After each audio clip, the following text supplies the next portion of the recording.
Distinguished guests, ladies and gentlemen, welcome back. This is the Hong Kong International Cultural Summit 2024, part 2 of our Day 2 panel discussion. Coming up next, we'll be learning more about new ways of collaborating and sharing in the post-pandemic era, international perspectives in the second panel discussion. So just a warm reminder before we begin, for those who require simultaneous interpretation device, they've already been placed on the right-hand side of your seat. So you feel free to use them and pick your preferred language. Channel 1 is Cantonese, Channel 2 is Putonghua, and Channel 3 is English. 我们在您的座位上已经放置，右边的位置已经放置即时传译设备，有需要的朋友可以调到你喜歡嘅頻道。頻道1是廣東話，頻道2是普通話，頻道3是英語。各位現場嘅觀眾朋友，如果需要即時嘅傳譯設備，我哋已經將佢嘅設備已經放置喺你嘅座位右手邊嘅位置。你可以調校你喜歡收聽嘅頻道，頻道1係廣東話，頻道2係普通話，而頻道3係英文。So this session will be moderated by Dr. Maria Mock. Dr. Mock joined the Hong Kong Museum of Art in 1996 and is currently the museum director. She has extensive museum experience and was previously the curator in charge of different departments, including China Trade Art, China Antiquities, Modern and Hong Kong Art, Education and Extension Services. Dr. Mock has also curated and led a vast number of exhibitions and programs. She is a specialist in China trade painting with a research focus on dating, authentication, and has authored an extensive collection of published works with particular interest in the artistic interaction of global trade. Ladies and gentlemen, please welcome Dr. Mock.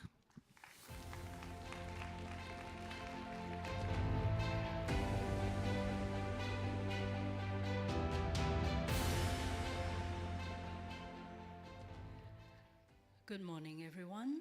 I notice we have a very energetic crowd after coffee. Everyone wakes up, right? In the past couple of days, we have been hearing guests describing Hong Kong as a unique city, a city that is an international cultural destination with a strategic position bridging between China and the rest of the world. There is need for innovative models of collaboration today.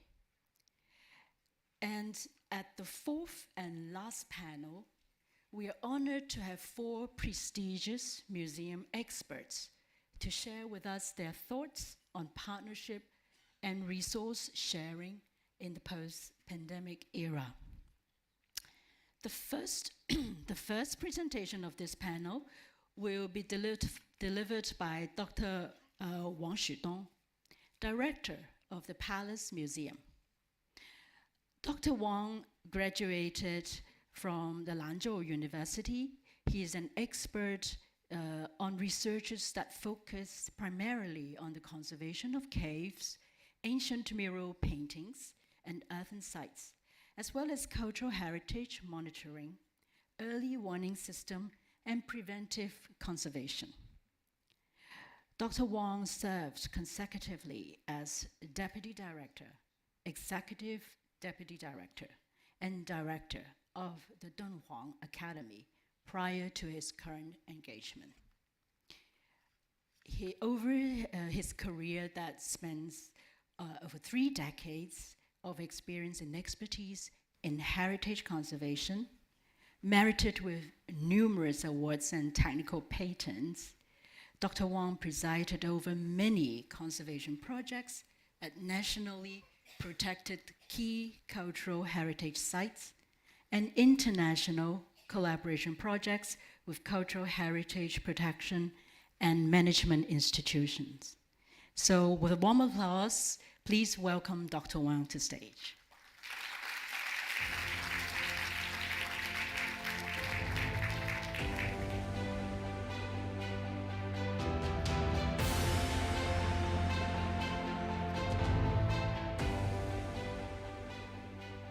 Thank you, 莫馆长，谢谢谭主席，分成总裁，还有吴馆长，非常高兴能够有机会来到香港，跟来自全球各地的一些文化机构的同事，还有博物馆的同事来分享各自的机构的这些文化合作、文化保护、文化交流尤其是在数字化时代、后疫情时代，我们包括博物馆在内的这些文化机构如何来推动文化的多样性，推动文明的交流互鉴。今天呢，我也借着这样一个机会向各位汇报一下故宫博物院在疫情时代和后疫情时代我们在文化交流合作中间的一些实践。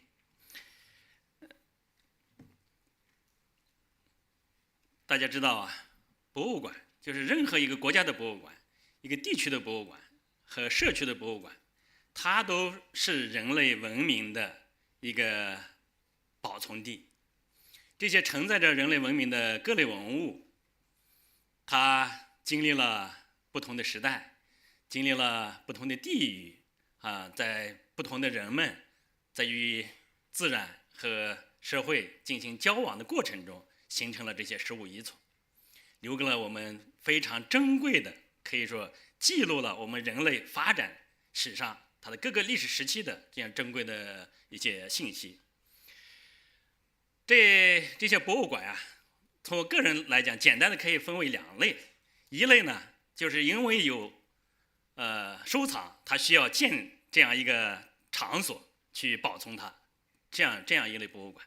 还有一类博物馆是在皇家的宫殿及其它的收藏的基础上成立的博物馆，包括我所在的故宫博物院。就是当大家我们看到的这样一个在中国首都北京的核心区这样一个古代的建筑群，它自公元15世纪到公元20世纪初，在500年的这样一个时间段有24位皇帝经历了明代和清代这样两个朝代，生活在这管理这样一个多民族的一个国家。在这样一个皇家的建筑群的建设过程中它无不体现了中国的文化中间的3大核心。一个呢，就是它的道就是我们认识自然规律和社会规律这是道，实际上就是自然规律和社会规律的这样简单的这样可以表述。同时呢，它是在认识这样道的基础上，建立了一套非常完整的礼制，也就是来管理国家、来人与人交往我们建立一套非常严谨的这样一个制度。我们在故宫看到的这些它的不管它的建筑还是它的一些文化的存在，都是体现了我们中华文化的它的一些图腾，或者它的内涵，或者它的其中的体现了我们中国人在与自然进行斗争的过程中逐渐的发展过来的这样一种文化的存在。同时呢，我们在认识了道，然后建立了礼制，它最终的目的是要建立一个和谐的社会。这样一个建立这个和谐社会的它的过程中，实际上我们每一位皇帝或者是我们的这个统治者，他对中华文化的那种理解和对那种最高的和的追求，就体现在他的这些皇宫的建筑中间来。我们看到的前3殿就太和殿、中和殿、保和殿，它就体现的人与自然怎么建立一个和谐的关系，人与人就是我们社会怎么建立一个和谐的关系，人自身怎么能够建立一个和谐的关系。这3种和，然后结合起来，就是一个中国人的我们追求的一个和。当这种和能够真正实现的时候，我们的社会就是稳定的在发展。当我们这种和能够一旦被打破，可能我们的社会就像走向一个低潮所以这是非常重要的。同时呢，我们可以看到它的后3宫的这个文化韵味。后3宫呢，它的名称就是乾清宫、交泰殿、坤宁宫。就是乾坤实际上就是我们在周易里面非常重要的2个卦，乾卦、坤卦。就乾卦和坤卦一合，变成一个太卦就是天地之交，就是天空之交啊。我们这样它变成一个非常和谐的一个状态，就是我们这个世界，它就是一个矛盾的统一体。我们面对的任何的一个冲突和矛盾，我们不要去回避它，一定要去面对。当我们这些矛盾解决的时候，我们就会达到一个比较就是稳定的、比较和谐的、祥和的这样一个状态。所以在这些建筑中间呀，在建筑的文化中间，或者赋予它的一些文化的应用中间，我们都能够体现到中华文化的道、理、和这样一个核心。另外呢，在故宫博物院，我们收藏了将近200万件的文物啊，这应该是中国馆藏文物最多的博物馆，在世界上也能排到前5位。这些文物呢，它的来源有这样几个方面，一个就是历代皇家的承袭和收藏啊，因为皇家嘛，皇帝一定是他要对文化的尊崇，他一定要体现在对过去的这些古物的这样的一种尊崇之上的啊。这些文物啊，可以说从新石器时期一直延续到他们所在的那个朝代啊。另外呢，就是清宫征集，就像社会向民间去征集一些非常珍贵的这些古代的艺术品，或者是古代的这些器物等等。还有一个非常重要的内涵，就是宫廷的制作，它体现了我们这个皇家对物质文化和精神文化它的一种追求啊，实际上也体现了一个国家这个统治者他的审美的追求，他对管理国家的一种理念体现在他的这些宫廷制作中间来啊。还有就是君臣的作品啊，他们的文学作品、他们的艺术作品也是体现了对中华文化的那种认识、理解，还有对它的实践，对它的发展啊。另外一个来源就是重大的文化工程啊，还有那些记录他们管理国家日常生活的那些档案。所以这些文化工程啊，只有在国家非常就是经济发展非常程度非常高的时候，才可能做到。而且只有这国家能够完成这样大的文化工程，我们看到的一些古今图书集成啊、四库全书啊、什么永乐大典等等这些。另外，我们从故宫的建筑和它的馆藏的文物中间，我们可以看到一种多元文化的这样的交融的现象。从这些建筑里面，我们看到不同的宗教的场所能够在同一个宫廷里头同时存在，包括佛教的，包括道教的，包括萨满教的等等，包括我们的城隍的这个我们中国人的一个原始的信仰啊。另外呢，我们也可以看到，就是东西文化的中西文化的这样一个交融啊。从林昭轩我们看到，他也这些皇家的生活也希望能够有跟西方的一些生活把它引入进来。我们在倦勤斋里头可以看到，就是来自西方的这些传教士，最后变成了西方的画家跟宫廷的画家，然后跟中国的艺术要融合起来，形成的这样的一些通景化的这些装饰。所以在清宫里头，它同样就是那种文化的交融不同宗教的交流是普遍存在的。只有这种交流，才能够促进文化的发展才能够促进对不同的宗教信仰、不同地域的人们他们的理解相互的理解、相互尊重。我们还可以看到一些外国文物。我这讲的外国文物，不是我们中国人从其他国家抢来的东西，是一种文化交流的产物，是一种贸易交流的产物是科技交流的产物。所以从这个中间也可以体现，就是中国人实际上他是一个爱好和平的民族他不会去轻易去抢别人的东西。所以这些不同的文化的交融，我们也体现在它的宫廷制作呀，还有其他的一些文物中间它的一些其他地域的文化元素能够在宫廷里头能够形成。实际上，在中国，它是一个多民族的统一的国家，地域非常辽阔，我们地域的文化也是非常丰富的。它不仅仅是我们要跟西方呀，跟丝绸之路沿线呀，什么跟印度文明和中亚文明两河流域文明去交流。我们不同的地域啊，它之间的文化也是需要相互交流的。在这种交流过程中，形成了我们的这样的一个多民族的中华文明啊。实际上，我们在这些宫廷收藏的画里面啊，可以看到中西方绘画有机交融的这样的杰作。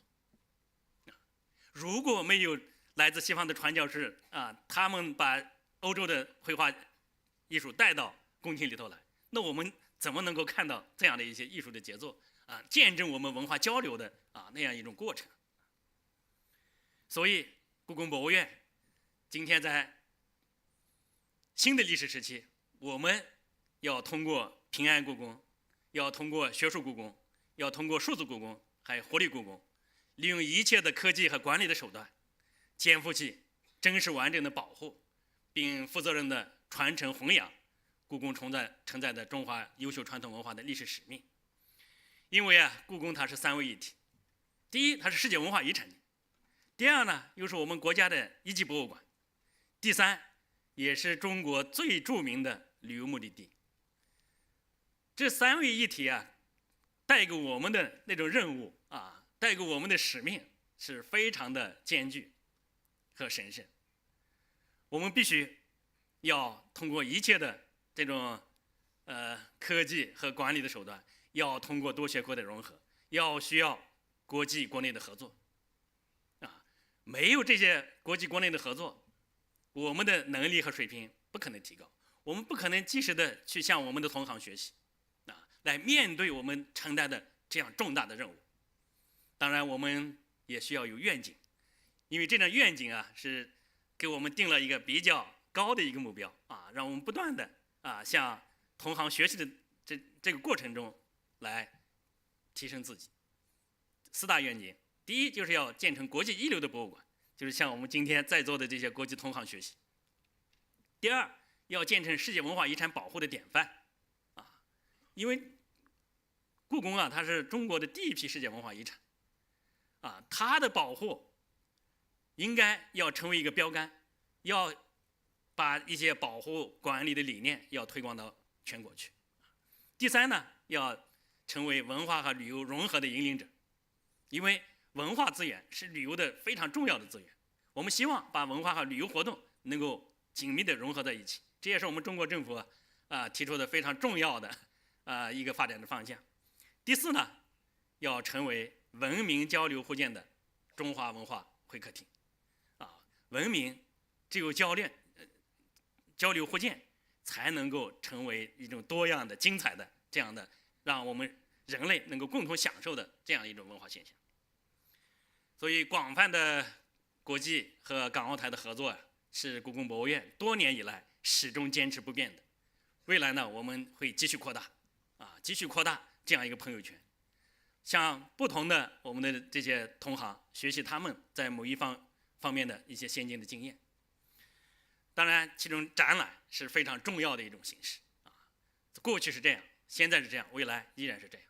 因为只有通过展览，我们不同文化之间可以有一个对话的这样一个机会当大家走到一起的时候，就会发现我们人类的文明的多样性是无时无刻不存在的，就是无时无刻都是存在的这样的一种多样性。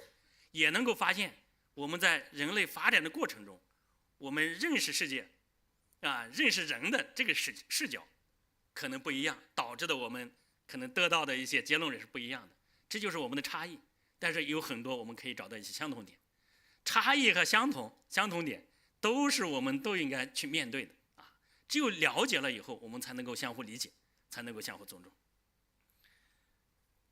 所以这些展览一方面有走出去的，有引进来的，还有一个对比展。现在对比展已经成了我们跟国际交流的一个非常重要的形式，就是有我们兄弟博物馆的藏品，还有我们故宫博物院的藏品，大家奔着一个主题去把它放在一起，去进行一个对话交流让观众从中理解这种文化的多样性，也能够理解我们差异的原因在哪里也能够去找到一些共同点。我觉得，找到共同点和找到差异都是我们的目标。另外，考古，联合考古。过去我们沿着海上丝绸之路跟一些沿线国家进行了合作。我们在陆上丝绸之路也有一些合作。在疫情之后，我们又重启了跟阿联酋的合作这个考古通过联合考古去发现我们的古人他们曾经也在交流他们那个时候那么艰难的条件都在交流，我们今天这样一个科技如此发达的时候，我们还有什么理由不交流不对话？所以这个海外考古是非常重要的。这些考古不仅仅是我们跟对方的一个，我们还跟英国的一些团队一起形成一个多国的一个考古的团队走出去。另外，广泛的文化交流包括这些使节走进故宫就是各国的使节同时他们组成这样一个联合的一个活动到故宫来来了解这样一个承载着中华5000年文明的这样一个遗产地这样一个博物馆去认识古代的中国。我觉得认识古代的中国是为了更好的认识今天的中国，也能够真正的建立起一个就是彼此理解的桥梁。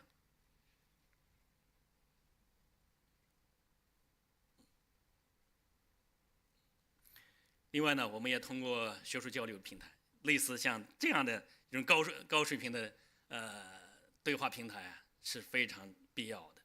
我们已经举办了6届太和论坛，就是邀请来自不同国家的、不同文明背景的，甚至不同宗教背景的这些专家学者博物馆的同行来一起进行一些交流对话。我们每年每一届都有一个主题。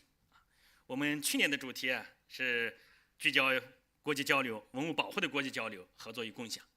这也是为我们申请建立国际标准化组织的一个文化遗产保护专业委员会做了一个非常好的一个铺垫在这样一个论坛上，就是来自不同国家的这些标准化的专家，还有我们文物保护的专家、博物馆的专家，大家共同来探讨怎么能够在文物保护这个领域实现国际的合作、国际的共享，让大家的那些经验能够及时的分享给我们的同行，让他们更好的去保护好自己博物馆、自己遗产地自己国家的那些文化遗产。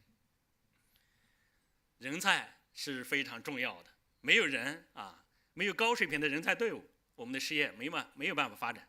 我们在这个过程中也通过国际博物馆协会国际文物保护协会来成立相关的培训中心，来承担国际人才的培养，就是来自世界各地的这些年轻的这些专业人员走到一起他们在就一个主题进行培训的过程中，也能够把各自的文化带过来那种文化的对话非常的，我觉得是特别的鲜活让人与人之间的一个距离更近了。所以疫情时代把我们人与人之间的交流给切断了，那后疫情时代就带给了我们很多的思考。大家是不是只能就是通过网上就可以进行交流呢？是可以，但是面对面走到一起非常之重要所以这个培训中心我们从去年已经开始重启，今年是完全恢复。还有国际文物保护修复中心的这个培训中心的一些合作今年我们全面启动。现在呢，我们成功的申请完成了国际标准化组织文化遗产保护技术委员会这样的一个任务，全票通过将来的秘书处要放在北京，放在故宫博物院这实际上就是我们作为一个负责任的大国，作为一个文化遗产大国我们也是应该是文化遗产保护的这样一个国家，就是资源丰富的国家，应该为国际同行提供这样一个交流的平台。秘书处是在中国，但是它是一个开放的一个国际性的组织它不是中国的组织它是国际标准化组织下面的一个第2级组织所以我们希望通过这样的一个组织啊，能够把文物保护的技术的经验形成标准啊，最后变成一个国际的标准，然后让大家共同去遵守。合作和共享啊，在这样一个快速发展的时代，在一个百年未有之大变局的时代，确确实实存在着许多的挑战。这些挑战包括来自自然灾害啊，就全球变化导致的自然灾害的这种影响，来自局部地区的冲突啊，来自这种互联网上的一种某种程度的一种撕裂啊，来自我们大家对不同文化之间啊它的差异啊存在的差异的那种恐惧啊，甚至是一种不理解，我觉得都给我们的文化交流，给我们这个世界带来了很多的不确定性。所以我们文化机构的同事们啊，我们的同行们，应该借助于我们的博物馆，借助于我们的这些世界文化遗产地啊，来进行交流，进行合作，去研究它，去阐释它啊。刚才前一个三生啊，在这儿怎么去阐释？要站在全球的视野，站在人类文明的这个高度去看各自的我们的文明。只有把自己的文明放在人类文明的这个视角下去看的时候，我们有什么可以不对话的呢？有什么可以去争斗的呢？只有对话才能消除我们的隔阂，才能消除那些纷争，最后建立一个非常和谐的这样一个美好的世界。未来故宫博物院将愿意以更加开放、包容的一个姿态搭建平等共享的交流平台，将故宫博物院建成文明交流互鉴的中华文化会客厅，通过我们博物馆界的这样的文化交流活动，来消除我们的隔阂，来维护世界文化的多样性来构建我们习近平主席提出的人类命运共同体这样一个伟大的理念。让我们一起努力，为一个和平的美好的世界的构建做出我们博物馆人的贡献。谢谢大家。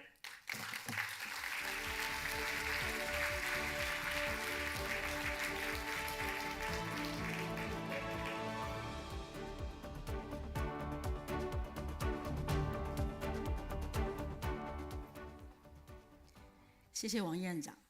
Thank you, Dr. Wang, for a very comprehensive presentation. In fact, I regret a little bit listening to him because he practically answered all my questions sent to him earlier. So I probably have to think of new questions for the discussion part. Next, we would like to welcome Monsieur Laurent Salomé, Director of the National Museum of the Palais of Versailles and Trianon. Laurent was being appointed director of the National Museum of the Palaces of Versailles and Trianon in 2016, where he pursued a firm policy of refurbishing the palaces, expanding the programs, and enriching the collections. He was previously serving as director and key officials of various French museums, such as the Musée de Grenoble, Museum of Fine Arts of Rennes, and Museum of Rouen, and the Réunion des Musées Nationaux Grand Palais, where he was in charge of exhibition programs of both the Grand Palais and the Musée de Luxembourg in Paris before 2016. He has organized over 100 exhibitions, including the very popular A City for Impressionism, as well as many retrospectives at the Grand Palais in Paris and other contemporary art projects. He graduated from the l'École de Louvre with a degree from the French National Institute of Cultural Heritage after winning the first prize in the competition for curator of the museums of France. So a warm welcome to our champion of curators, Laurent.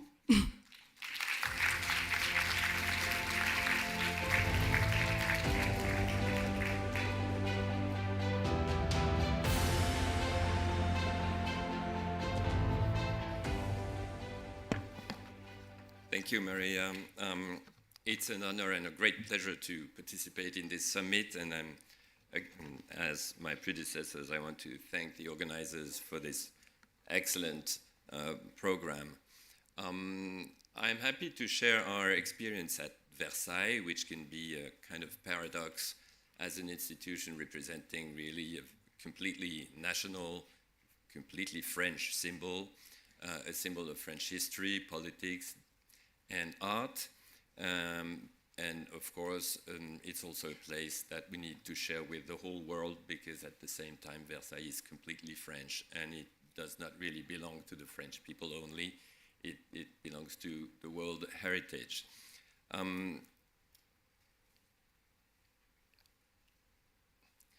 Just an image to recall that the fact that Versailles in its body is made of international relationships. This is a sketch by Charles Lebrun for the Staircase of the Ambassadors, one of the very famous architectural pieces of the palace, although it was destroyed in the 18th century. And this is supposed to represent the nations of Asia, which you all recognize here. And the staircase itself, this is a maquette because it was destroyed. You see that at the center of Versailles, it's a system of welcoming the whole world in the palace. So it's all about exchanges. And even if it tells a very old story, we are now in charge of sharing it with audiences from all over the world and in all possible ways. I go on with history, and this is the famous embassy from the King of Siam sent to Versailles in 1686. And it had the great result of bringing us the only surviving piece of royal collections of silver in Versailles, because all the rest has been melted during the different wars.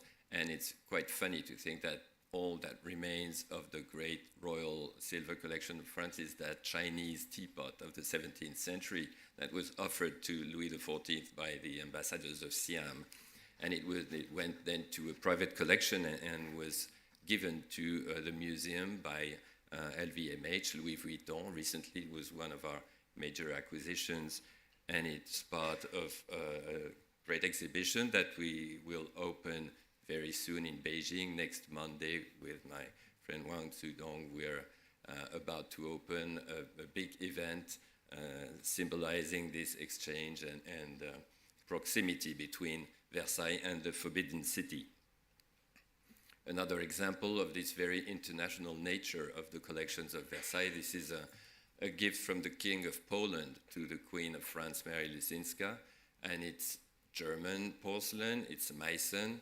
It tells stories from the Middle East. You have those merchants, the marchands levantins, as they called it in France. So it's a completely international object, a gift, a diplomatic gift also, and it's the kind of things that make the style and the atmosphere of Versailles. So Versailles, in fact, is not so French. It's completely international in itself.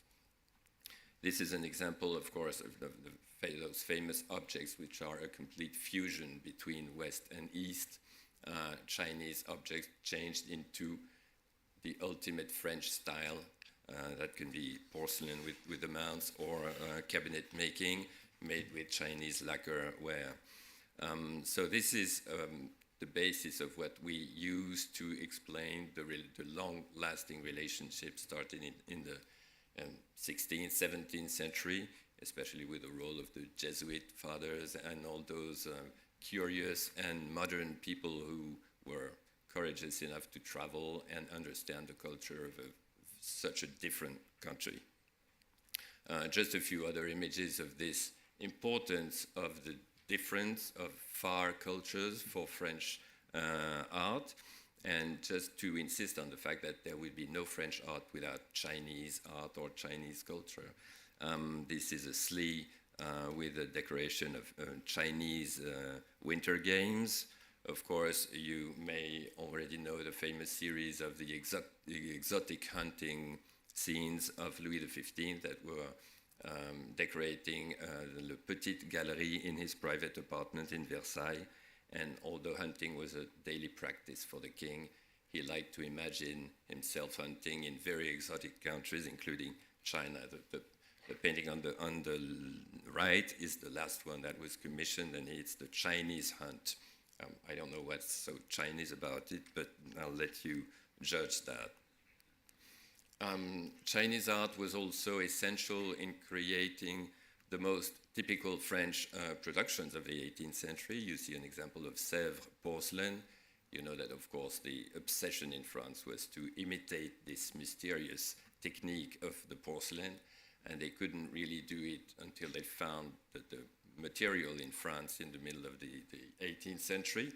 But they were not only using Chinese motifs as a decoration, they were also imitating forms, even though it's a completely different thing. It has nothing to do with Chinese porcelain, but it's supposed to be completely Chinese. And just as Louis XVI commissioned this portrait of Emperor Tianlong, made from a portrait done by a Jesuit father in China.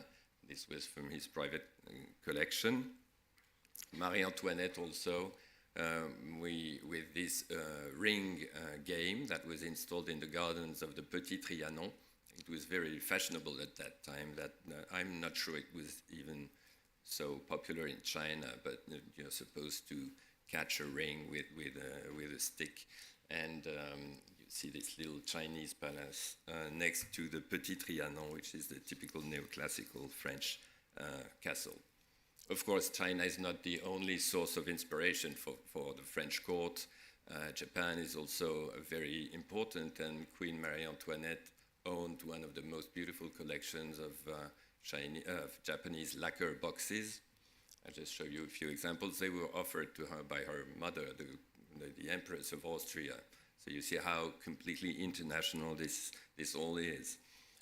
There's also the fantasy of the Middle East. In that case, it's less based on real relationships. It's more imagination. And with this very splendid clock, La Pendule au Sultan, and you see it's a kind of fantasy with these women and the bases with the camels, the ostriches. And a kind of symbol of that curiosity of Versailles was this menagerie. It was a castle in itself, built very early from the beginning of Versailles in the 1660s, a castle from where you would observe one of the first big zoos in Europe, and all the different areas, of course, are filled with animals from all over the globe. It has very quickly disappeared, and we know it now thanks to digital recreations, which are, of course, one of the classic ways for us to share this history with the public when we can't take them there anymore. I think the link doesn't work, and we don't have time to manipulate all our virtual tools that we develop around the collections, but you might want to explore and go through the Petit Trianon in a 3D reconstruction. You can zoom, enter, and everything you want on using that link. And that complex history, we try to make it very easy to understand and clear.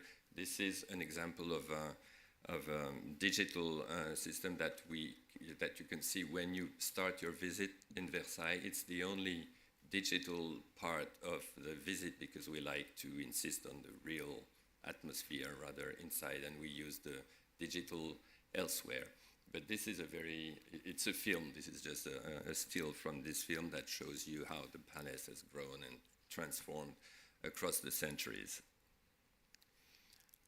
One of our very useful ways to share this heritage with a distant audience was to create that virtual exhibition called Virtually Versailles. And Hong Kong has been an important step in this project because the show has been organized in two venues here recently at the Heritage Museum and then in Macau in the last summer. And it's going to travel to Hangzhou soon. So it has become for us a very important project. It's 100% digital. It evolves and improves at each venue. And for us, it's really important because we know that a certain part of the Chinese public will not travel to Versailles. We are still expecting you to come back. China was 12 to 14% of the visitors of Versailles before the pandemic, and now it's just 2%, but I think you're going to come back very soon, and we're expecting this. But in the meantime, we have this, I think, quite nice virtual exhibition that you can take a bicycle and go through the park of Versailles with a film giving you the illusion that you ride a bike in the park, which is in fact not possible in the reality. It's only in that exhibition. Bikes are not allowed in the park. A few other images of the display. You see immersive spaces. This is the little theater of Queen Marie Antoinette in Trianon. And of course you have also the typical 3D immersive system where you can even see more things that you would ever see in reality, because if you're courageous enough to crouch and go under the furniture, you can look up and see the marks under the furniture, something you cannot do when you're in the real museum. A more traditional way to share the collections with the whole world is, of course, the traveling exhibitions that Versailles has been very active with. This was an example in Australia, in the National Gallery of Australia in Canberra. I would say today I would prefer to do something with Melbourne, which has such a different feeling, especially now that we know everything about the new precinct in Melbourne. But this has been an important project for Versailles, with very important works of art traveling to Australia. Another example of this exhibition in Canberra, this is more around Queen Marie Antoinette. And Marie Antoinette was the star of one of our other very important projects in Tokyo at the Fuji Museum, a very ambitious exhibition where we recreated a few spaces from Versailles. This is an example with the bedroom that she wanted to have at the ground floor of the palace. You know, Marie Antoinette was constantly asking for new spaces, new apartments, and that was one of the last bedrooms she wanted to be closer to her children in the late 1780s. And temporary exhibitions are also an opportunity to do things in a different way, something we wouldn't do in Versailles, in the permanent galleries, of course, but even maybe not in an exhibition in France. And for instance, here, this is a part of the exhibition in Tokyo, and you have this reproduction of a drawing where you see the big party for the wedding of the Dauphin, the future Louis XVI, with Marie Antoinette. And you can understand from the drawing the place of this table centerpiece, which is a very important object that we never know where to show in Versailles, but we like to show it in temporary exhibitions, and it was a sensation in Tokyo. Another important partner for us, of course, is the Louvre Abu Dhabi, and this has been really a groundbreaking experience for all French museums to work on this collaboration of a network of French museums with Abu Dhabi. It's both temporary exhibitions and long-term loans, which create a new universal museum. And as you know, in France, we are very obsessed with this idea of the universal museum. So this was one of our recent exhibitions, also about connections and interactions between Versailles and the rest of the world. And here are a few images of that exhibition. There was a lot about sciences, like we will also develop in our Chinese exhibitions this year. I think I forgot to mention that for those of you who don't want to travel to Beijing, there will be another version in Hong Kong soon, so you can have it at home, a great exhibition on the relationship between Versailles and China that we're working on with Louis, and you'll discover very soon at the end of this year. That exhibition in Abu Dhabi was an opportunity to try something to explain an important set of paintings that was acquired recently by the museum. It was in a private collection of a descendant of the Lady of Honor of Queen Mary Lysinska, who was very proud to have painted herself the paintings of her Chinese cabinet. And we, of course, the place, the room has been destroyed, but we have the drawings by the architect, Gabriel, and we had this idea to enlarge the drawings and show the actual paintings on that drawing, which gave us the idea to recreate this in the permanent galleries of Versailles. So that was an example of a temporary exhibition giving an idea for a permanent display. And this is just another example of the long-term loans that we do in Abu Dhabi, which are also, I think, a very interesting way to have a presence with very typical works, like you see the horses of the sun on the left and the parts of the world who belong to the large commission by Louis XIV with this whole philosophical system illustrated throughout the gardens of Versailles. We also sometimes lend very iconic paintings, like the famous Napoleon passing the Alps. But of course, you will never have exactly the feeling that you have in a museum which has been built, especially in the case of Versailles. Spaces have been created around the works of art. So for instance, here the crowning of Napoleon, that's something you can hardly recreate somewhere else. You can't really do it virtually. You have to come. In the end, it's the only real way to feel the reality of Versailles.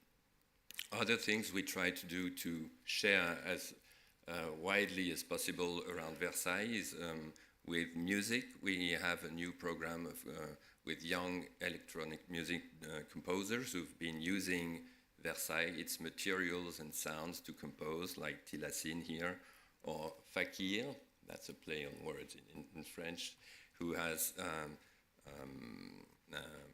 used many sounds from Versailles, like here the clock sounds, to compose his music. And it's also a way to feel Versailles. It can be the clocks or the fountains in the gardens, as you've seen. Another way for us to expand and speak to a broader audience is, of course, contemporary art. I was struck to realize when I was part of a group of museum directors, I remember a few years ago, to realize that my colleagues from the United States or from Europe or Asia could only think of contemporary art when they thought of Versailles. And that was the only reason why they had come in recent years. Oh yes, I've seen Jeff Koons, I've seen, and it has become incredibly important for Versailles, which is a paradox also, because in a way it has nothing to do with the history. But I think it's been a very successful program. Here you have Jeff Koons. It's also a way to collaborate with foreign countries. Most of these artists were foreign artists. Another example from Asia, Yu Fan, who made one of the best contemporary exhibitions in Versailles. Anish Kapoor. And these artists very often have a way to encapsulate and to understand the mysteries and the magic of the place, especially this cosmic dimension of Versailles. You know, it's also a kind of Stonehenge. It's a place made in accordance with the planets, the sun. It's all about the myth of the sun. And Anish Kapoor has made a fabulous job with this. Versailles is famous for its fountains, which have been an inspiration for many international artists also. I'll only show you one example with Olafur Eliasson, the famous Danish artist, who's created not exactly a fountain, but something even higher than the greatest fountains of Louis XIV. And we even have now a contemporary permanent fountain, a new grove, the Bosquet du Théâtre d'Eau. And this is a reproduction of the sketches of the choreographic notes of the ballets of Louis XIV. So it's the dancing steps that have been transformed into a fountain. It's a work by Jean-Michel Otoniel, one of the best-known French artists of the time. So the only permanent contemporary work of art we have is by a French artist, but maybe this can change in the future. At least the inauguration, it's an American artist who performed for the inauguration of this fountain. It's Lil Buck. A more popular way to share with dancing is this very popular app in France. I don't know about Asia, but Just Dance is an app, a tutorial that has been developed by Ubisoft. And we recently had a big party in Versailles to inaugurate. It's a way to teach you the choreography. I don't think we have time for a real session now. I could have shown you the choreography of this dance. But it's been a very big success. Of course, it's a little bit of a cliche, or it's a bit kitsch, but it's also a way to enter into the dream and the fascination of Versailles. And then once you've done something like this, you can always hope you will want to discover more. Of course, it steps from this great tradition of feasts and parties in Versailles, starting from the famous Plaisir de l'Île Enchantée. This was a 4-day party that Louis XIV organized in 1664, and ever since, Versailles has been a place for shows and entertainment at a very sophisticated level, which we continue now. And of course now fireworks, and it's also supposed to be a source of pollution, so we replace them progressively with drone shows, but we still have fireworks all the time in Versailles.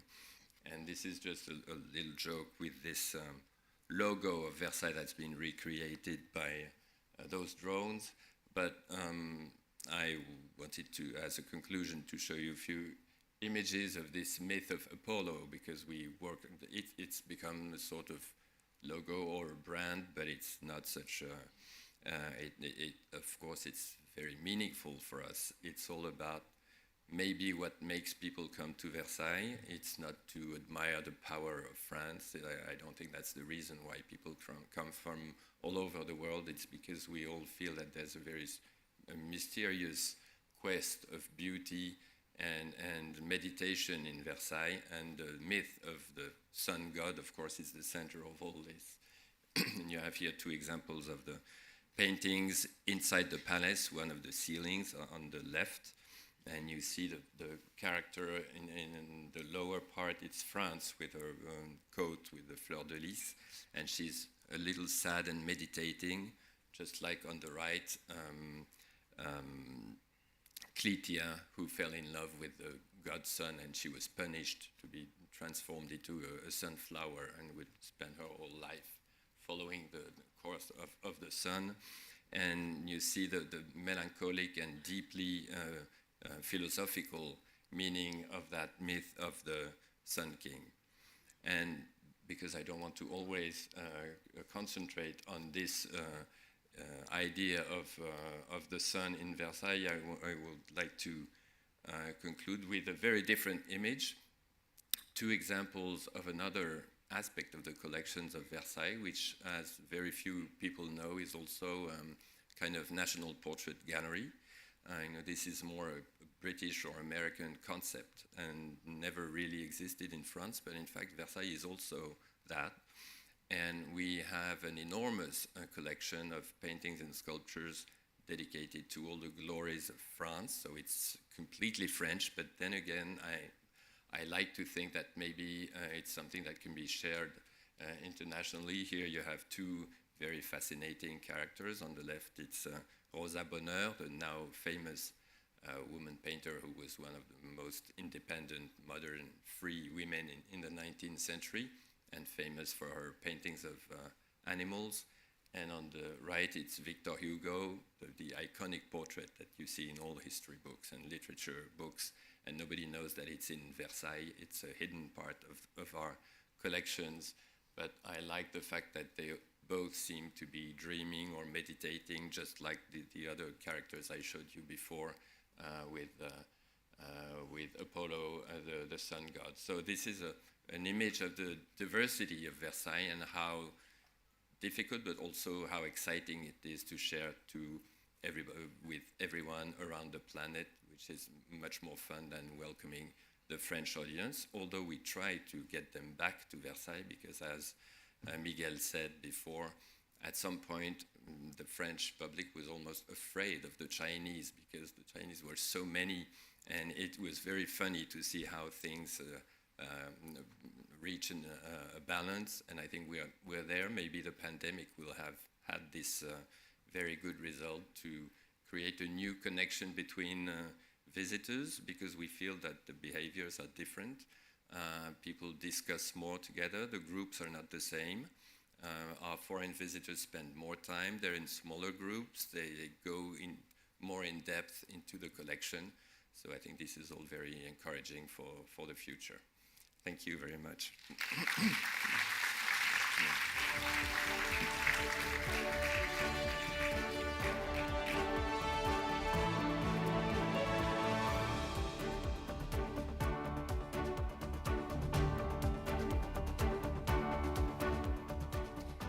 Merci beaucoup, Laurent. Thank you, Monsieur Salomé, for a very enlightening talk. First time I've had the director tells me that Versailles is not so French.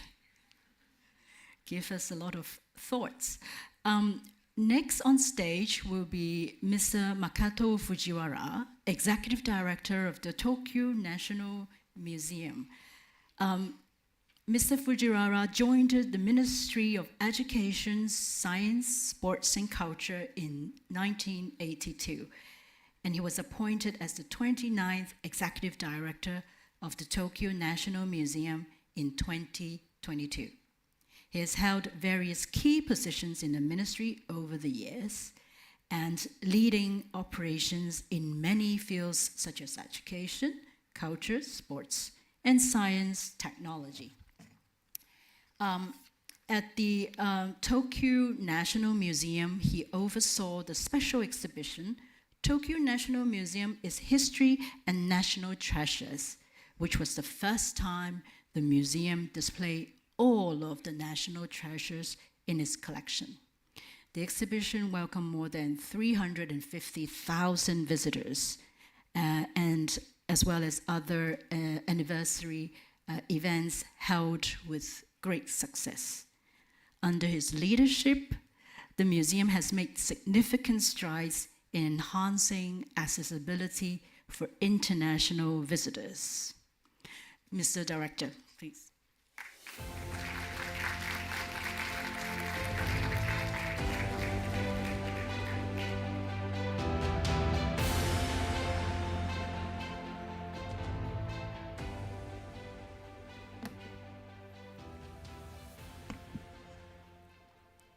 Good afternoon already. Thank you for inviting me to this wonderful summit. And I would like to speak Japanese from now. So please prepare headphone.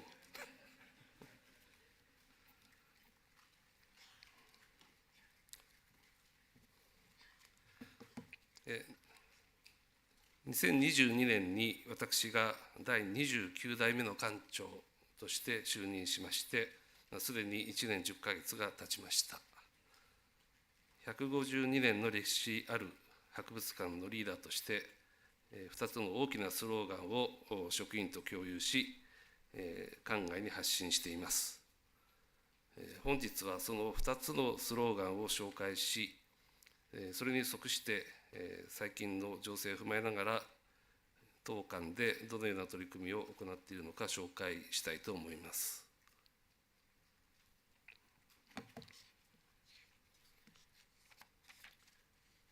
最初の一つは150年後を見据えた持続可能な博物館です。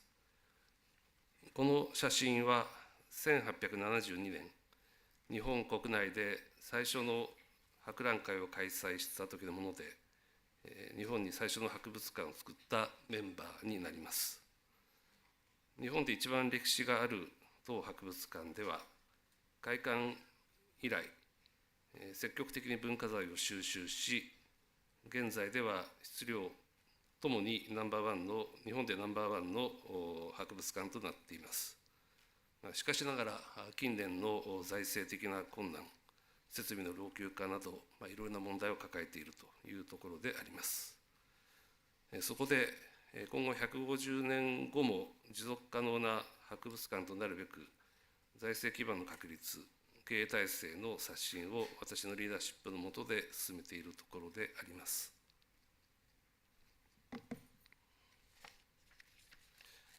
2つ目の私のスローガンは、世界に冠たる博物館です。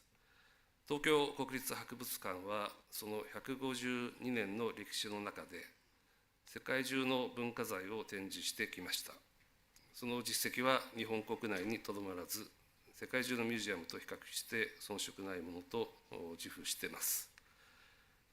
これまでもアジアの博物館を中心に国際的な関係を築いてきましたが、今後は世界の博物館としての意識を高めて、いろんなところとの連携強化を図っていきたいというふうに考えています。そこで今回のシンポジウムに出席することを大変楽しみにしてきてました。今回の3日間を通じまして、多くのミュージアム関係者との出会いを今後の活動にぜひとも生かしていきたいと思っております。本日の発表では、当館のさまざまな取り組みの中から、特にコロナ禍に開催されました150周年の企画と、当館の国際交流事業に焦点を当ててご紹介をしたいと思います。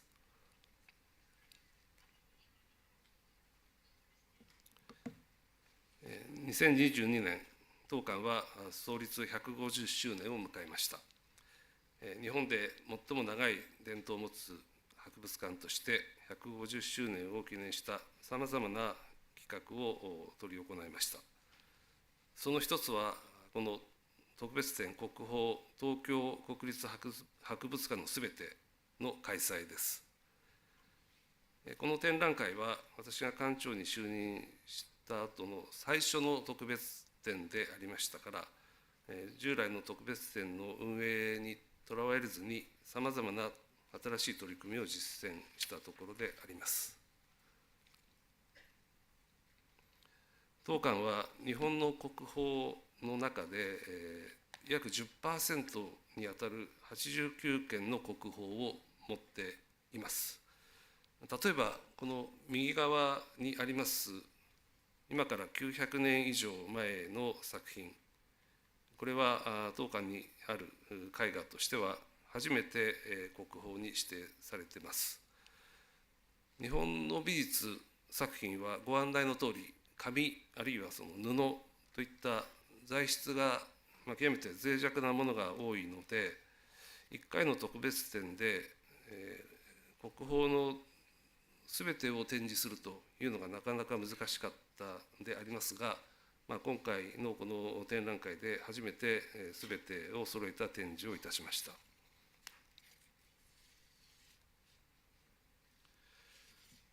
展示会など、その文化財への気遣いに加えまして、コロナ感染症予防のための入場制限も行うなど、いろんな方面での工夫が必要でしたが、結果的には35万人を超える来館者、お客様にご覧をいただいたというところであります。この次は、もう一つの企画として、150年後に当館で国宝展を開催した場合を想定した企画展、150年後の国宝展、私の未来の宝物という展覧会です。これは今から150年後に国宝に指定されてほしい、あるいはされるべきだと思う、こういったその企業あるいは個人の宝物を国宝の候補として展示する企画をいたしました。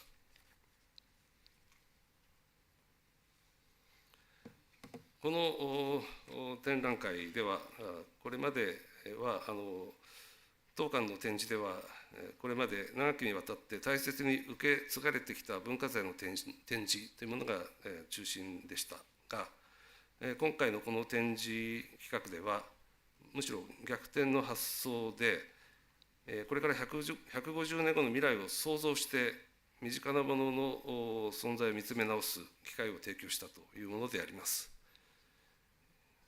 企業からは、ここの映像にもあるようなゴジラとか、あるいはそのハローキティ、競輪など、あるいはその個人からは漫画、キーホルダー、英単語の参考書といった多種多様な展示品が未来の国宝候補として展示されて、メディアをはじめ若い世代の関心を集めて、非常に大きな影響をいただいたというところであります。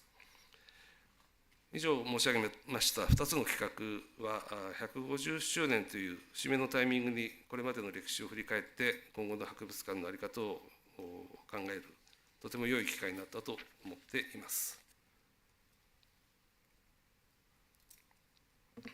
続きまして、COVID-19 によります臨時閉館後の新たな取り組みについて、紹介したいと思います。COVID-19 の流行によりまして、東京国立博物館は2020年から一時的に閉館を余儀されなくなりました。こういった状況の中で、当館ではオンラインでの発信をそれまで以上に力を入れるようになっております。YouTube でオンラインギャラリートークをしたり、教育プログラムを配信したり、SNS でもさまざまな企画を開催しました。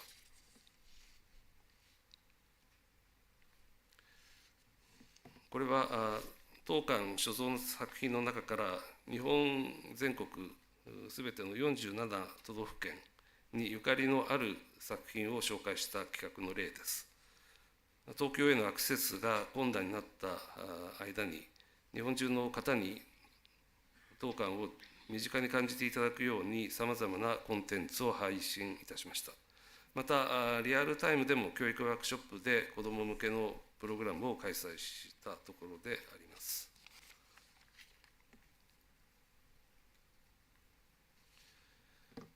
2020年からは、当館の展示室を再現したメタバースに取り組んでおります。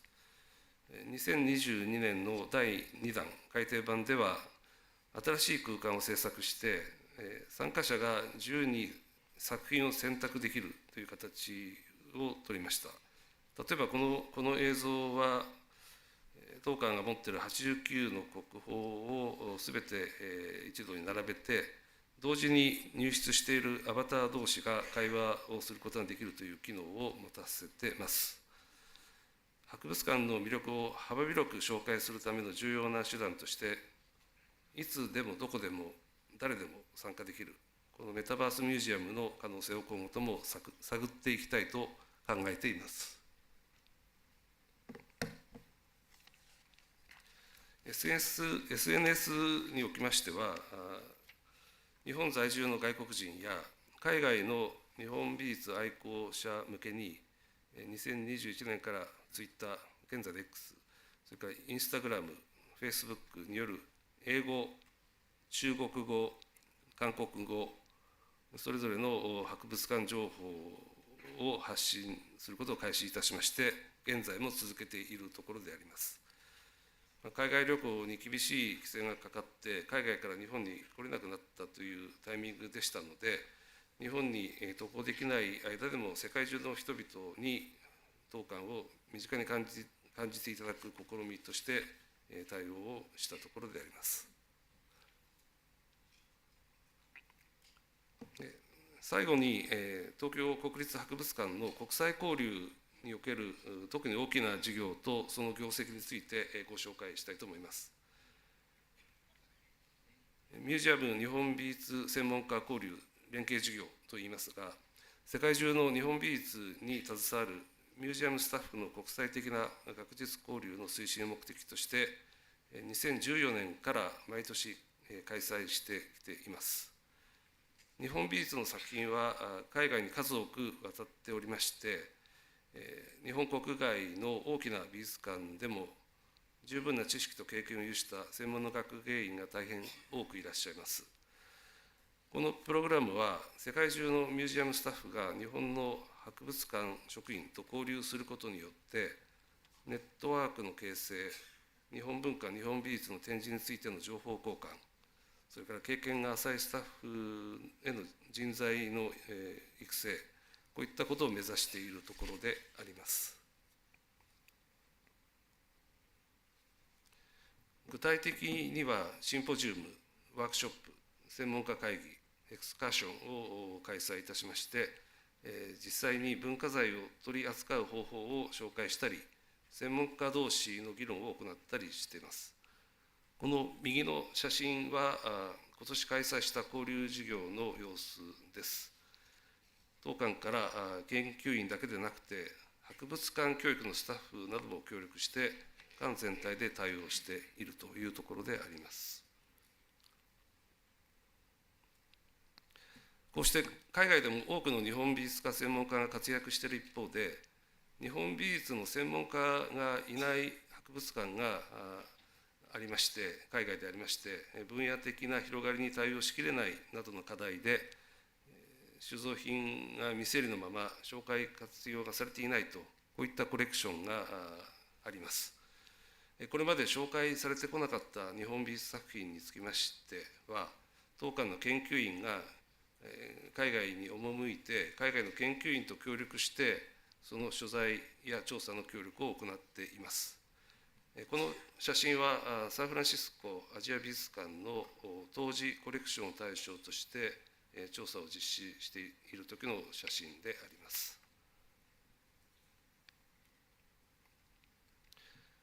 このプログラムは2020年以降3年間は COVID-19 の影響によりまして、本事業は対面式での開催が難しくなって、オンラインで実施をしておりました。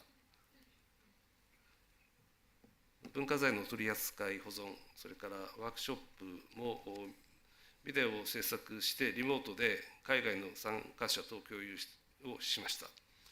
時差の関係で、いろいろ問題もありましたが、世界中からご参加いただいて、それまでに培った博物館同士の関係を続けて、今年は対面で再開したというところであります。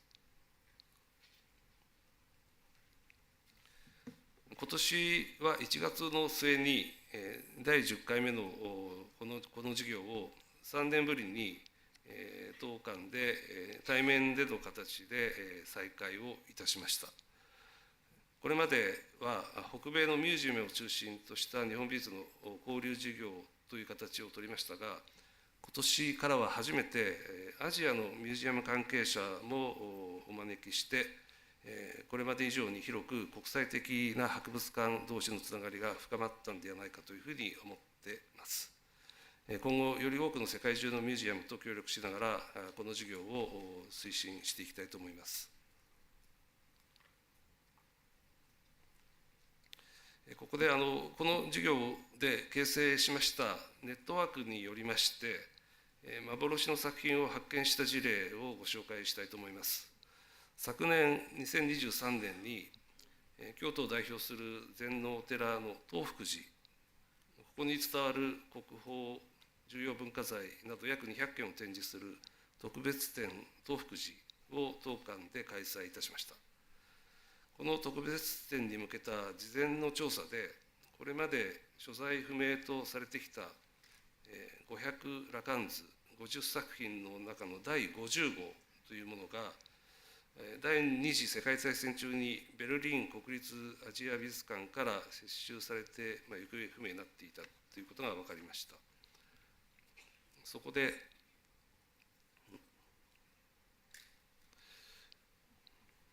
ベルリン国立アジア美術館に紹介しましたところ、2000年の段階でロシアのエルミタージュ美術館にこの作品があるということが確認されていたということが判明しました。この事実については、これまで日本の国内では全く知られていませんでした。そこでエルミタージュ美術館に紹介したところ、これが現在も保管されているということが確認できたわけです。この件について情報をいただきましたドイツの研究員、それからロシアの研究員、この二方ともこのミュージアム日本美術専門家交流連携事業に参加したことがあるメンバーでして、まさにこの事業で形成したネットワークがあったからこそ、作品の再発見ができたということがもたらされたということであります。以上、東京国立博物館のビジョンと近年の国際的な事業の取り組みを紹介しました。以上で私のプレゼンを終わります。Thank you for listening.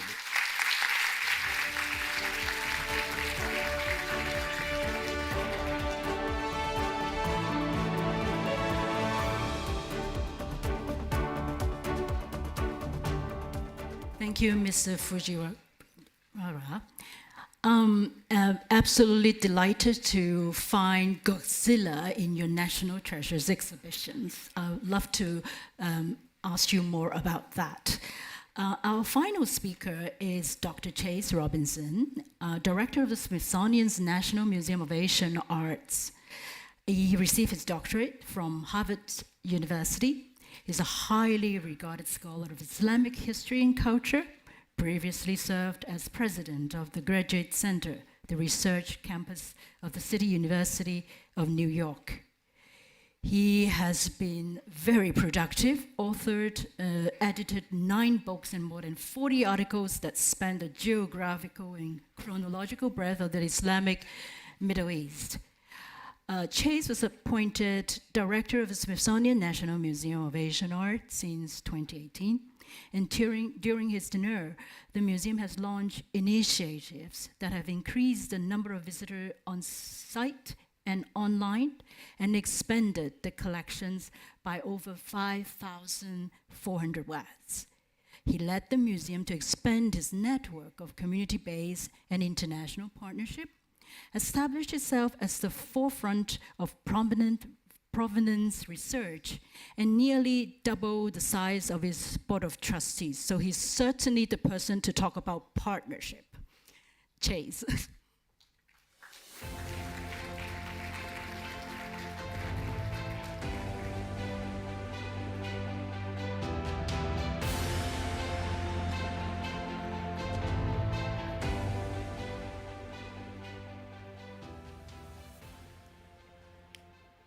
Thank you so much, Maria. It's a great pleasure to be here.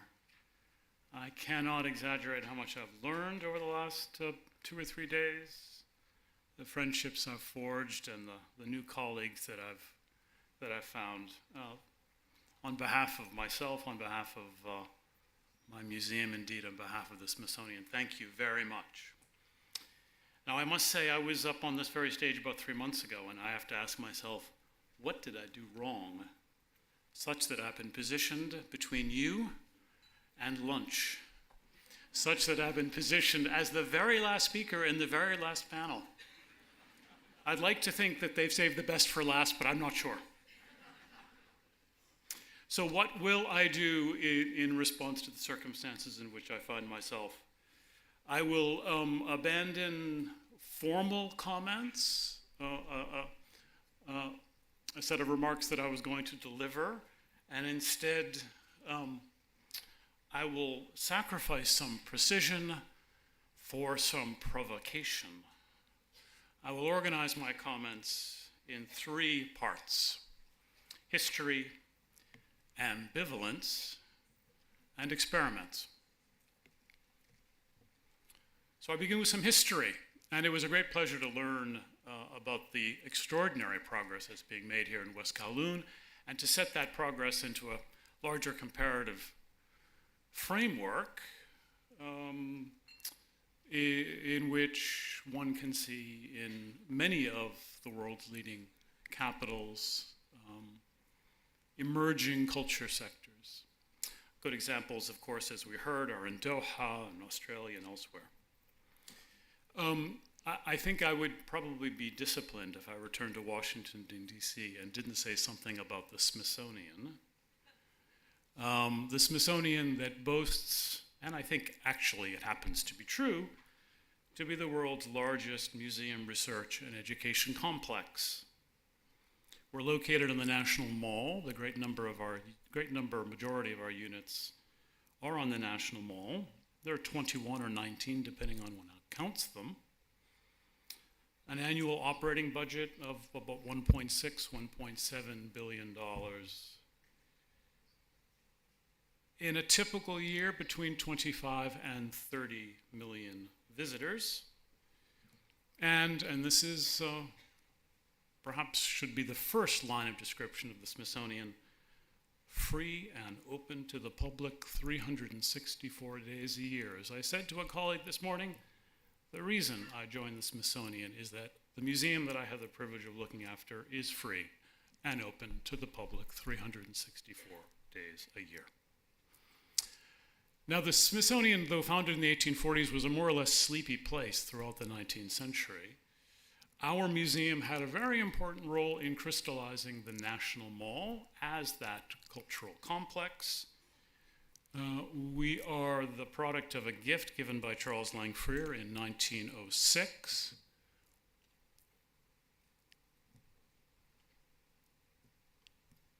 There's Mr. Freer. I think in reality he did smile sometimes, but his smiles were never captured in photographs. When Mr. Freer died in 1919, he'd collected 9,500 objects that he and his colleagues thought suitable for acquisition, arguably or unarguably, depending on your side of your understanding of things, the single greatest collection ever assembled by an individual. It is a collection of objects, and I use the word objects in a loose sense, a collection of objects that include such works as the Peacock Room. I like to describe it as America's first immersive exhibition. I don't know if that's true or not, but no one has falsified it yet. So I'm going to stick with it. It is a wonderful fusion of European, American, Japanese, and Chinese traditions, reflexive both of China mania and Japanism and much more besides.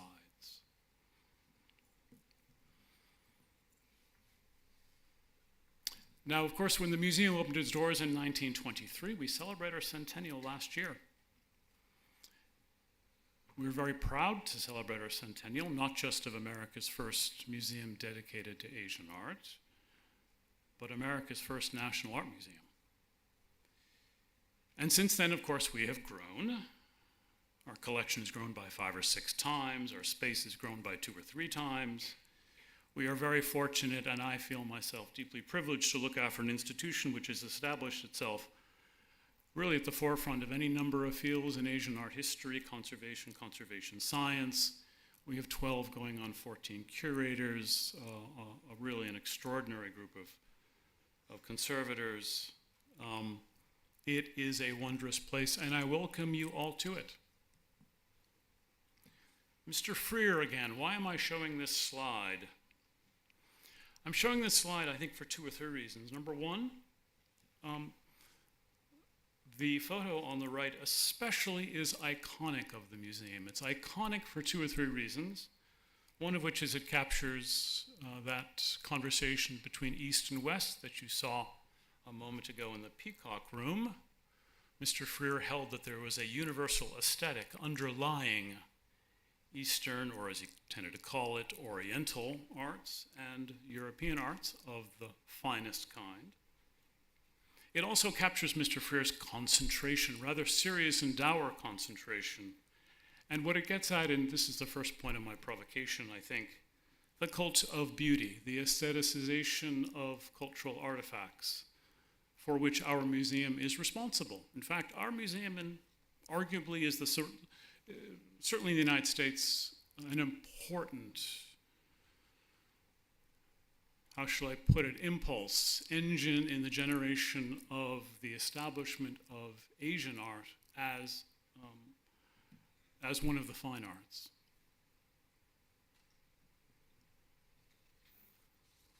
Part 2, ambivalences. If I were to write a manifesto of some legacy art museums, it might read something like this.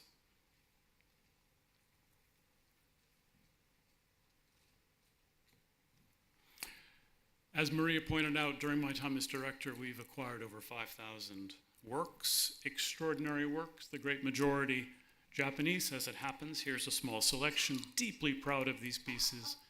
Some are on display as we speak. But my ambivalences are in part practical, and all of my colleagues who have spoken this morning, I'm sure, must share some version of the challenge that I share, which is, how does one look after these pieces of art? Do we continue forever acquiring? There's one practical consideration. But I think there's another deeper consideration, and here's the second order provocation. I'll put it this way, I'll put it carefully. One-sided accumulation, be it of capital, power, resources, or objects, is, I believe, incompatible with the norms and relationships upon which we can and must build a more sustainable future. Collaborative partnerships, transparency and trust, celebration of difference. Some more works that we've acquired recently. The museum was established, as I said, in 1906, 1919, Mr. Freer's death, 1923, our opening at the beginning of what in retrospect is called the American century, a time of extraordinary cultural confidence, growing internationalism, certainties, if I may, of the Victorian period, even verities.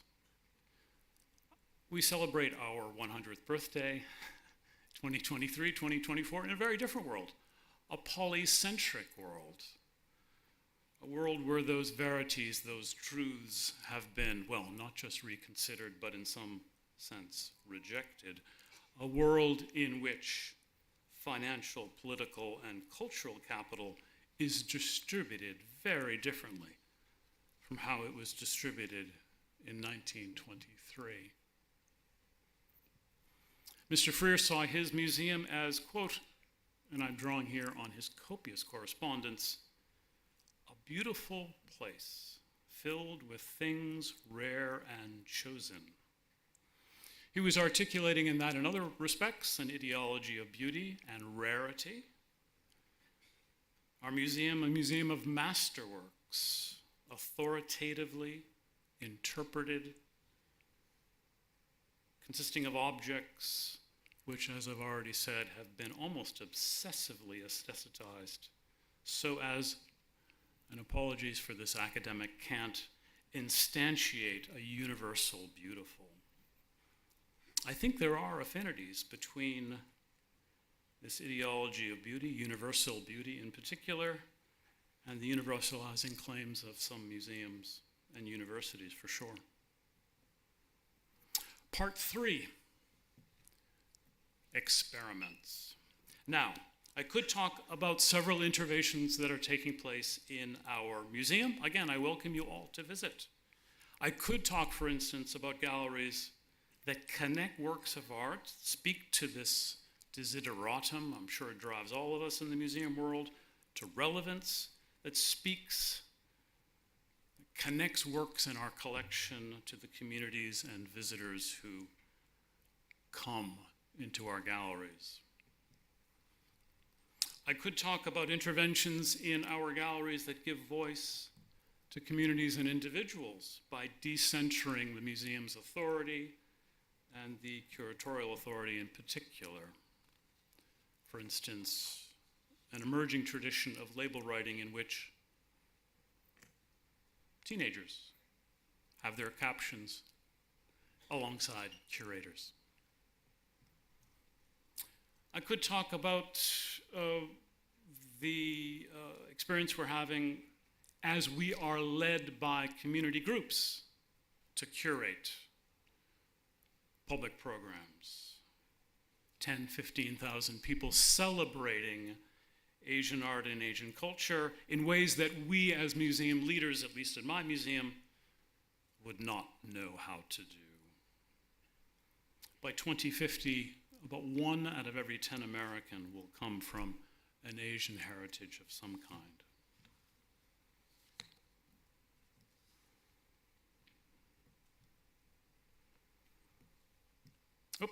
Sorry. I could talk also about our new website.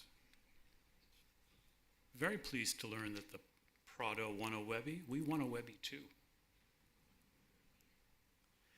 What's significant about our new website is that it is not a vitrine, it's not a marketing. It doesn't say to visitors, come to our museum, come to these exhibitions, come to this program. Of course, we want people to, but that's not what it says. It is a destination itself. Of course, it's a work in progress. We see it as a third set of our galleries. We see it as part of an extension of our free and open to the public, but 24/7. Of course, there is an associated social media strategy as well. But I won't talk about those things. Instead, I'll talk a little bit in the time I have left about collaborations. 2 or 3 years ago, we began to work with the Kyoto Cultural Association. And we worked with the Kyoto Cultural Association and Canon in order to create 19 extraordinarily high-quality facsimiles of some of their masterworks in our Japanese collection. These are works that for legal and conservation reasons cannot circulate. Last year I had the great pleasure of seeing these works in the Kanenji Temple in Kyoto, Kyoto's oldest Zen temple. They are amazing in the natural light. I cannot exaggerate how high the quality is, such that our curators of Japanese will confess reluctantly to having a hard time telling. But the most important thing, as far as I'm concerned, alongside making these works accessible, is that it demonstrates how technology and our expertise can be harnessed in such a way as to speak to sustainability, because in fact, it wasn't just a matter of extraordinarily high quality digital imaging, it was also an investment on the part of our colleagues at the Kyoto Cultural Institution in the local crafts of mount making. So it is technology harnessed in support of, shall we say, traditional crafts. Another very different example of collaboration, another experiment. We work closely with the Qatar National Library. Manuscripts, as some of you know, are hard to read, hard to appreciate. This is a manuscript of a work written by someone named Al-Jazari, his Kitab al-Hiyal. It's a book of automata.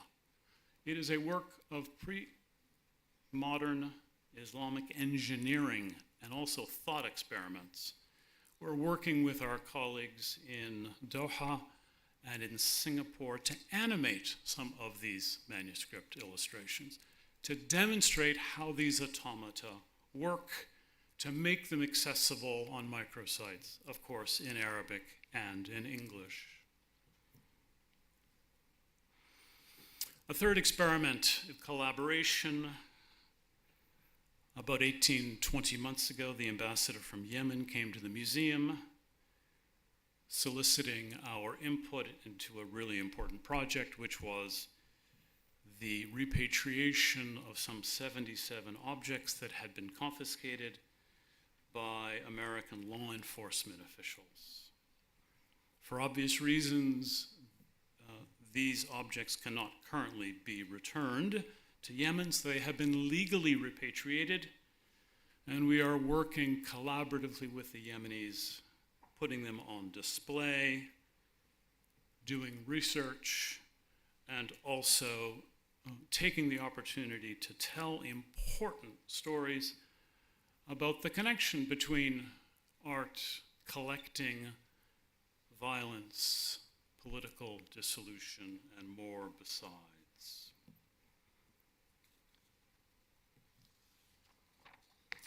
About 6,000 miles away from Yemen is Cambodia. Yannick mentioned Cambodia. Another partnership that we have, another collaboration, another experiment. We are working very closely with our colleagues in Cambodia to help them repatriate pieces, and here again I'll provoke, I suppose, that have been removed and deracinated from their cultural context, that have been aestheticized and sit in collections as works of art, rather than the agents of culture, of memory, of belonging that they had originally been. Working very closely with colleagues, bringing to bear our expertise, such as it is in conservation especially, but also curatorial affairs.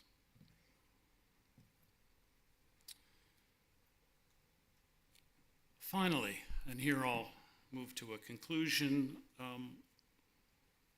how did these objects get here? I hear that in the galleries. How did these objects get here? Our Japanese scroll paintings didn't roll into our museum. Our manuscript folios didn't float. They came to our museum under circumstances. As Yannick said, my words, not yours. Provenance research can make museum directors nervous. I believe that provenance research, not just for reasons of addressing legal liability, or in the case of Smithsonian policies, legal liabilities and ethical liabilities, but also as object histories, I believe it's an immensely important part of not just our museum's future, but other museums' future. Answering that question, how did these objects get here? No museum, I venture to say, in the world of our size has more provenance researchers or is trying to do, sponsoring research, webinars, fundamental research, convening international conferences that pull together provenance researchers, making freely and openly available all of our provenance data, and also writing provenance and object history stories into our galleries. To conclude, museums are places for objects, of course, and now for intangible cultural objects, digital files, NFTs, and the like. But even more, I think museums are places of ideas. And we can express our ideas through objects in any number of ways, but we all need to be mindful of what those ideas are. To be in the museum sector in 2024 is an exciting time to be operating in this polycentric, globalized world. If it means anything, it seems to me, it means that we need to engage in new ways of knowledge making. Thank you very much. Thank you very much, Dr. Robinson. Please be seated. As we prepare the stage for the upcoming panel discussion and Q&A session, just a warm reminder, if you'd like to submit your questions, feel free to scan the code that is being shown on the screen. Then you'll be able to submit your questions to the moderators and our speakers. For those who are watching online on the live streams, don't forget to take a look at the Q&A box. Write your questions there and send in your questions. Our moderator later will post a couple of questions to our guest speakers, and we'll have some more discussion later. All right, so that brings us to the second and the last panel discussion of the day. May we now invite our moderator, Dr. Maria Mock, back on stage, please.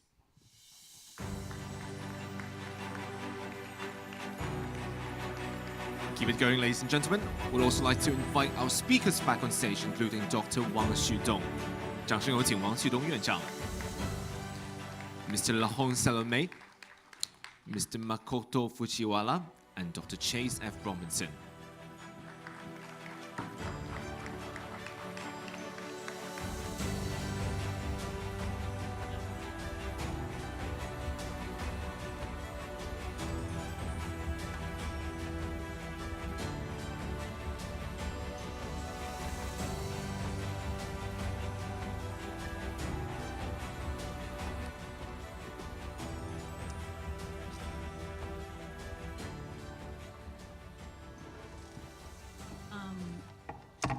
Dr. Robinson, Chase, I must tell you how much I appreciate that you remind us, perhaps all of us has done something wrong, to be put at the last session before lunch. And probably we are now, we must have done something really, really wrong because we are the excuse of a postponed lunch. So I'm going to change my strategy and my plans, sorry, gentlemen. I'm not going to give each of you one question as planned. I'm actually going to throw out one question for everyone, and each of you could feel free to chit-chat. How's that? From your presentations, I have noticed that it seems to me many of you have kind of shift from a focus on your position as a leading institution in your own national identity to a focus that's more accommodating, that stresses universal values, that kind of welcome different voices and collaboration between cultures. So I would like to ask, how do you balance these perspectives when you're forming international partnership? What's your vision to, for instance, say in the case of Versailles, how can you engage both the French and the global audience? Because, I mean, I've been to exhibitions where, for instance, the French or the British were talking about Chinese culture and history, or a mélange of both, and then you will hear different feedbacks from different races. And sometimes the people of the other culture, they're more critical, right? Because you're telling their story. So they're more critical. So how do you kind of balance? Do you have any similar experience that there are challenges in trying to tell a more comprehensive story, or a story of different cultures? Should we maybe start with Chase from this side over to my side? Provided I don't have to respond about Versailles.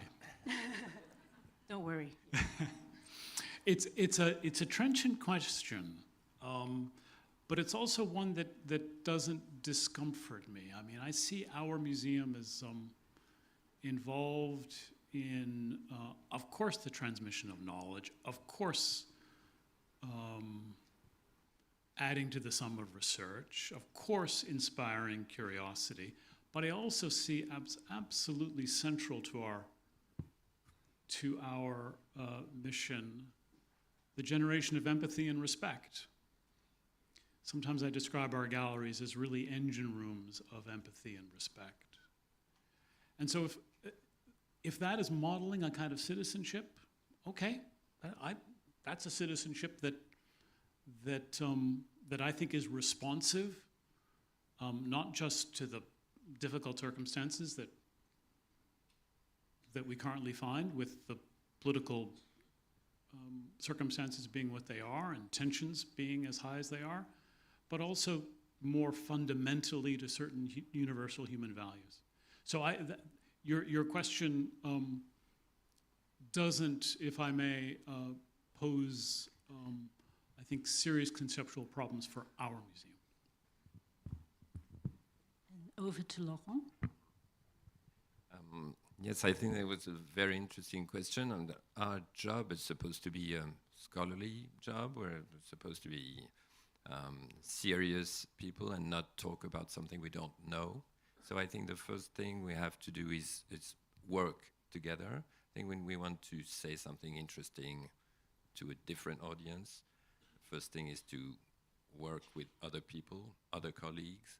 I think the example of our project with the Palace Museum in Beijing was great, because there has been really new research made by curators on both sides, and that's how you tell the story more intelligently.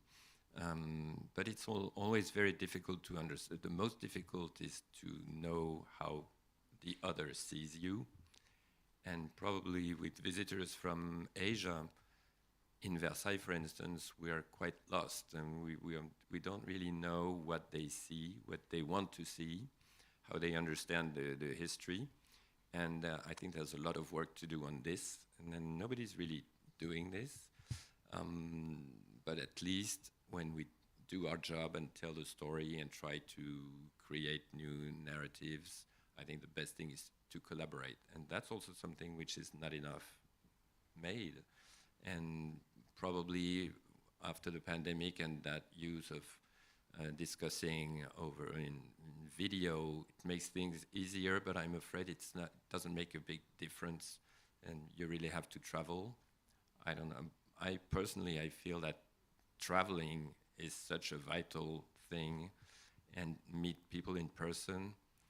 That's how you understand things. And I'm very skeptical about the new technologies of communication. I think we've even lost something, even inside our museums. Sometimes we discuss with our colleagues through Zoom meeting or something like that. It's horrible. And being here in Hong Kong, I feel it's so important. From different rooms, you mean you do Zoom meetings? Yes, sometimes that happens. Because Versailles is so large. But for Paris, our colleagues from the ministry in Paris, for instance, they would prefer to stay in their office rather than move to Versailles. I think it's very important to travel physically. Maybe you can change that to lunch meetings then. So off to your partner, Dr. Wang院长。就是这也让不同文化背景的人啊走进博物馆，能够得到他们想得到的东西是非常难的，但是恰恰也是我们一个努力的方向，因为博物馆它的收藏本身就体现的是一个多元啊。当我们的文明在产生之初可能是在局部的，但在它发展的过程中，它一定是在不断的吸收外来的一些东西，不断的去成熟啊，然后走到我们今天。所以当我们去认识它的时候，一定要从不同的视角去认识它，不同的专业啊，这样去认识它。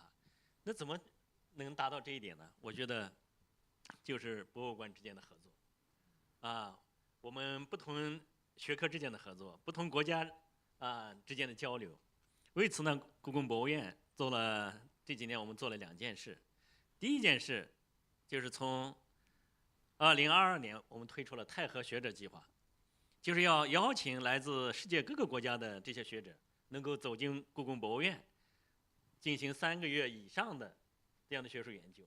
他们自己立一个主题跟我们的可以利用我们故宫博物院的文物或者我们的学术资源进行研究然后发表文章，然后给一位讲座当他回去的时候，他一定会把这种研究成果带到他的国家去。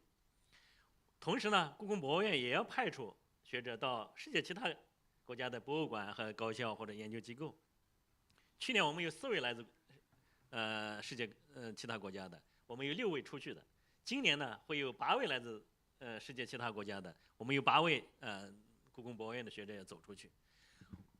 随着时间的推移，我相信这样的一种学者之间的双向交流，一定能够推动博物馆我们的同行或者我们的学术界对他们各自关注的这些文物的价值的挖掘，然后价值的传播这是我觉得我们从学术的这个角度来。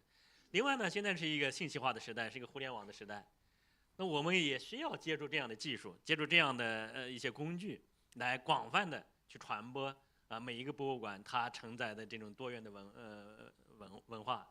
故宫博物院在原来只有中文和英文两种语种的基础上，我们在去年7月份推出了就是6种语言加中文、英文、俄语、法语、西班牙语还有日语这样我们过去的就是我们现在浏览故宫博物院网站的国际的这个网民在去年的5个月时间翻了一番。就是当我们去尊重所有这些给他们提供机会的这样的情况下，才能够让他们有机会来了解你故宫博物院承载的，就是你保护的和研究的这些承载中华文明的这些文物以及他们的研究成果。所以你只有这样，大家才能够真正的去进行交流，他去向往，然后去接触，然后去交流。现在故宫博物院确确实实一票难求。我们跟欧洲同行，包括美国同事他们的交流不一样，他们是显得国际的观众多了，我们呢，国际观众只占到10%，就是全部观众的10%，绝大多数来自于中国，或者是我们的，包括港澳台的，现在也不是很多的啊，就是比例啊。那怎么去能够满足我们来自中国不同地域的这些观众，同时呢又能满足来自国际的观众，他们逾越非常难，啊，逾越不到。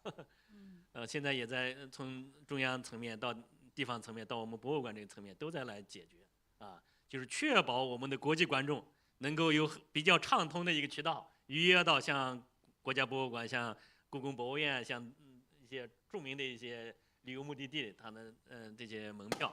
所以啊，大家都我觉得都是在努力，希望能够走动起来，不能仅仅就是透过这个互联网，通过一些视频啊什么等等，一定要走进去，人与人之间要面对面的交流，要有这样的手势，要有这样的表情，这样才能增进我们的理解。还有，我相信一定要拿到你的微信。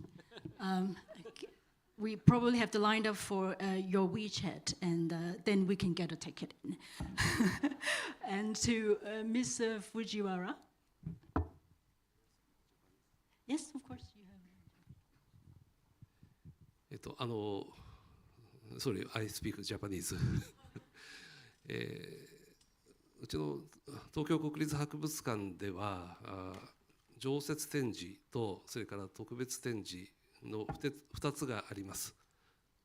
で、常設展示は日本の文化の歴史を最初から古代から最近までが展示しているということでして、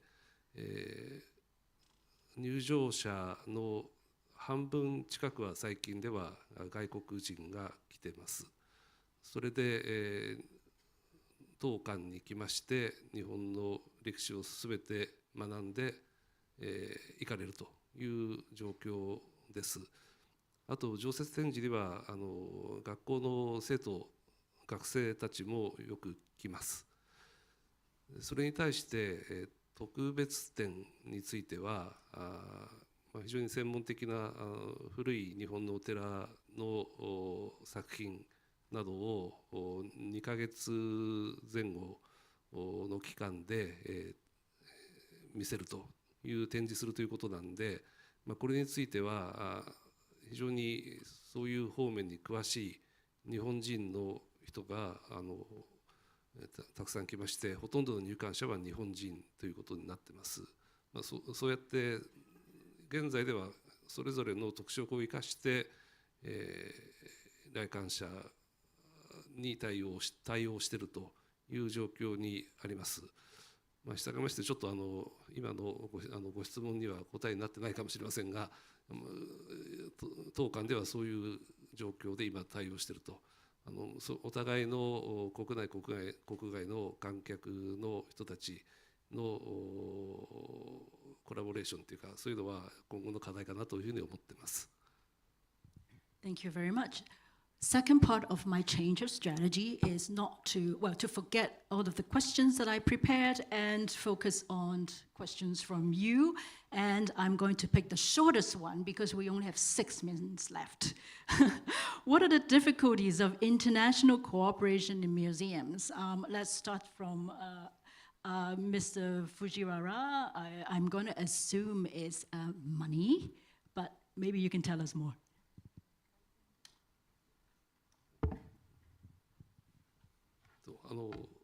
今の東京国立博物館はもともと国立でしたが、現在は政府とは切り離された法人になってまして、政府からのお金がどんどん少なくなっているということで大変困っているという状況です。したがいまして私は2年弱前に館長になってから最大の仕事はお金集め、寄付金集めでありまして、最近では日本の企業、個人の人から一生懸命、お金集めをしている、これが私の今の最大の仕事になってます。おかげさまで、大体現在の収入の約4割が寄付金とか自己収入で賄って、国の予算比率は6割ぐらいまで下がってきているという状況です。I see Wang Yanzhang smiling and nodding, so you are agreeing to the comments, I suppose.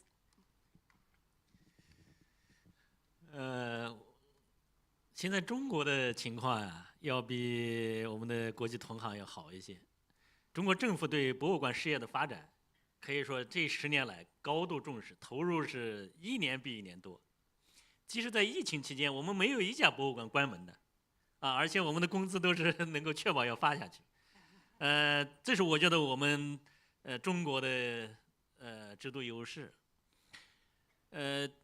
就是我们很多的博物馆都是免费开放，国家提供正常的运行经费，但是我们依然也有资金短缺的问题。这个短缺呢，它主要是我们想更大的发挥博物馆的作用，就是让学术研究要更加的开放，让我们的文物能够通过这种国际的交流、国内的交流，能够让它走出去对话。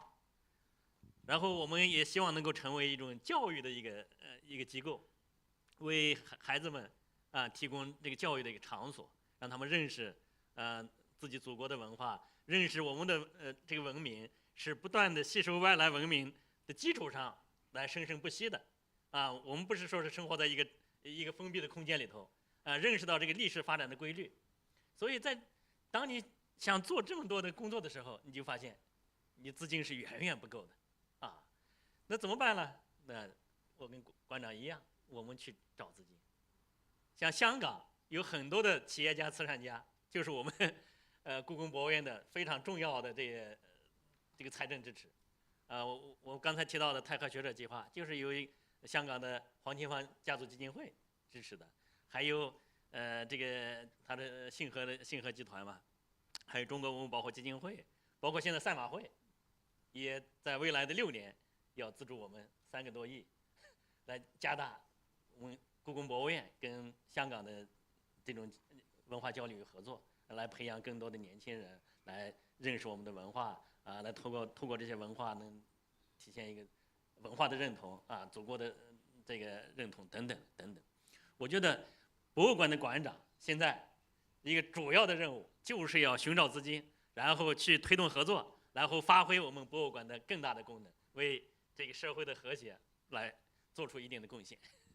那在基金方面，我也补充一下，我们香港艺术馆也很有幸受到了吴冠中艺术基金1亿港元 $100 million Hong Kong dollars from the Wu Guanzhong Art Foundation. So if you would like to discuss exchange programs, I'll be happy to continue that exploration during lunchtime. Off to you, Laurent. I think if we want to face the difficult things, international cooperation not only meets a problem of money cost, because we've seen the cost of exhibitions, for instance, literally explode, and that's a serious question. I think there's also the problem of sustainability. And I was just saying it's so important to travel physically, but at the same time, we know that many of our younger friends think we shouldn't fly anymore. We have in France, we have an economist who's rather serious, who has declared that if we want this planet to survive, every individual should only fly 4 times in their own life. That means supposing everybody is going to travel. It's an average, but anyway, it's a real question, and for me, it's a real anxiety. I mean, are we going to live in the same world that we've had? Can we dream of visiting? I mean, I want to see the Palace of Hue in Vietnam. I want to go to Africa. Is that still possible.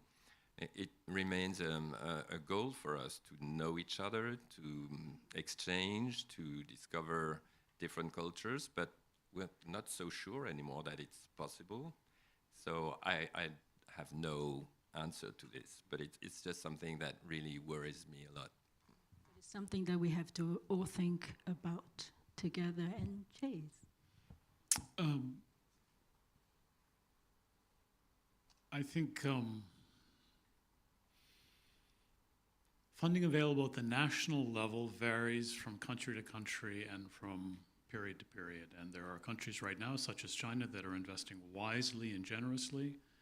I'm also thinking about Korea. We've had any number of collaborations with South Korea, which have been predicated to some extent on their very visionary and generous funding of arts and culture.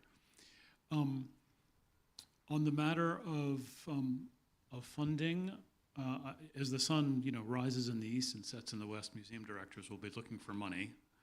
I think, I wonder if there's more that we can do collectively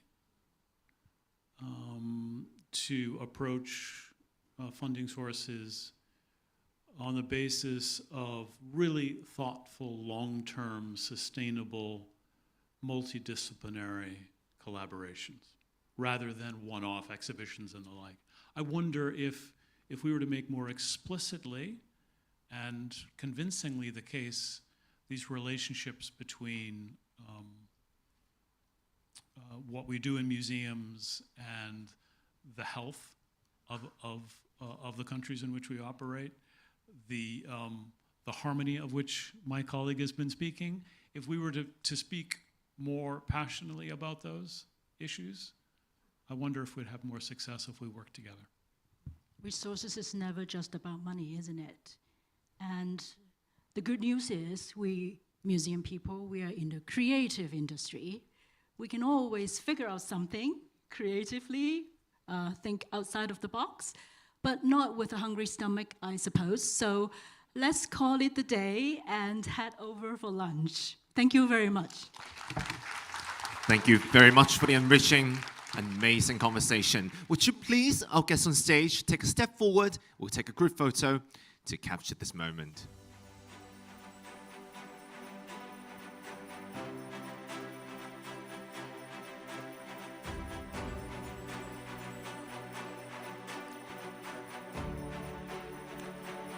All right, looking great. Our photographer in the front is ready.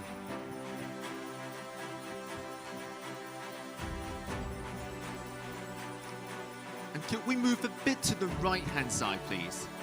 Just to make sure we capture everyone in the frame. Brilliant. Good enough. Thank you. All right, some more photos to go.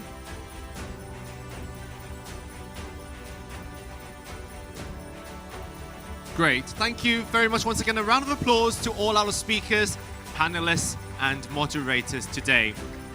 On behalf of the West Kowloon Cultural District Authority, I'd like to thank each and every one of you for attending today. I hope you've enjoyed today's sharing online and on site and all the panel discussions that have been carried out today. So just a friendly reminder, please leave your simultaneous interpretation device on the seat before you leave the auditorium. And we've also arranged shuttle bus services to the Kowloon district area. Of course, if you're not in a rush, please feel free to tour around the magnificent Hong Kong Palace Museum. Thank you very much. It's lovely seeing you at the Hong Kong International Cultural Summit 2024. We'll see you all in the near future.